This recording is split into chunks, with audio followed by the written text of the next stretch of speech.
કે ગુજરાતની અંદર આ જ્યારે મતગણતરી 4 જૂને થશે ત્યારે શું વ્યવસ્થા કરવામાં આવી છે। નમસ્કાર દર્શક મિત્રો, આપણે લોકસભા 2024ની ચૂંટણી આવે, એના મતદાન થાય એવી ઘણા બધા સમયથી ચર્ચાઓ ચાલ્યા કરતી હતી।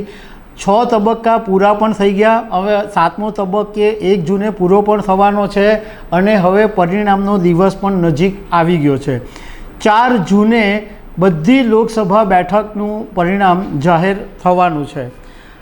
અમે તમારી સાથે એ વાત કરીશું કે ગુજરાતની અંદર આ જ્યારે મતગણતરી 4 જૂને થશે ત્યારે શું વ્યવસ્થા કરવામાં આવી છે, તો એના વિશે હું તમારી સાથે વાત કરીશ। મારું નામ રાજેશ શાહ છે અને તમે જોઈ રહ્યા છો ખબર છે.com।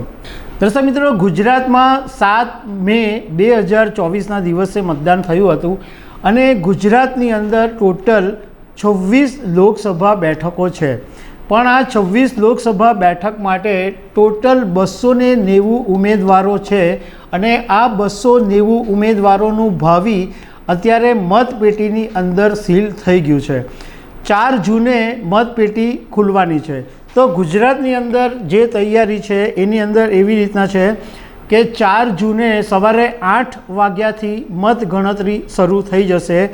એમાં 56 જેટલા કાઉન્ટિંગ ઓબ્ઝર્વર છે, 26 મતગણતરી કેન્દ્રો હશે, 30 ચૂંટણી અધિકારી આ બધી જવાબદારીમાં સામેલ થશે, 180 મદદનીશ ચૂંટણી અધિકારી હશે અને 614 જેટલા કે આ ઈવીએમ પહેલાં જે પોસ્ટલ બેલેટ એટલે જે પોલીસ કે બીજા બધા જે કર્મચારીઓ હોય એ પોસ્ટલ બેલેટથી પહેલાં મત આપી દેતા હોય, તો એ મતની જે ગણતરી છે એના માટે 614 અધિકારીઓ કામે લાગશે।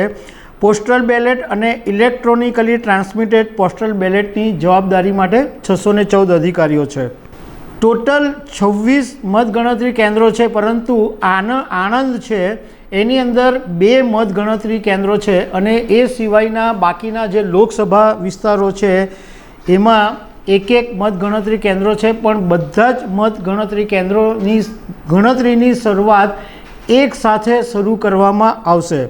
મતગણતરીના દરેક ટેબલ ઉપર એક માઇક્રો ઓબ્ઝર્વર, એક કાઉન્ટિંગ સુપરવાઇઝર અને એક કાઉન્ટિંગ આસિસ્ટન્ટને જવાબદારી સોંપવામાં આવેલી છે।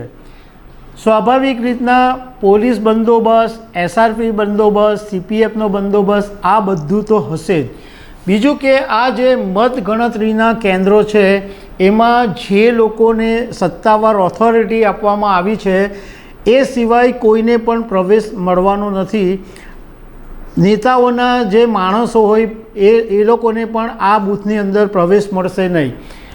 મીડિયાના જે લોકો છે કે જેમને ઓથોરાઇઝ કરવામાં આવ્યા છે, એમને પહેલેથી કાર્ડ આપવામાં આવ્યા છે, એ મીડિયાના કર્મીઓને આ મતગણતરી બૂથની અંદર પ્રવેશ મળશે।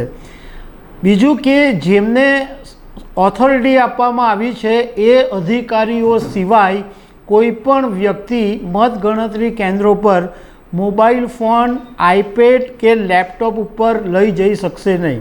એની પર ટોટલી પ્રતિબંધ મૂકવામાં આવ્યો છે। હવે તમારે જો મતગણતરીના કેન્દ્રો પર નહીં જવું હોય અને ઘરે બેઠા બેઠા તમારે આ આખી મતગણતરીના પરિણામ વિશે જાણકારી મેળવવી હોય તો ગવર્મેન્ટની એક વેબસાઇટ છે એ તમે નોંધી લેજો, તો એની પરથી તમને પડે અપડેટ મળતી રહેશે। આ વેબસાઇટ છે http://results.eci.gov.in।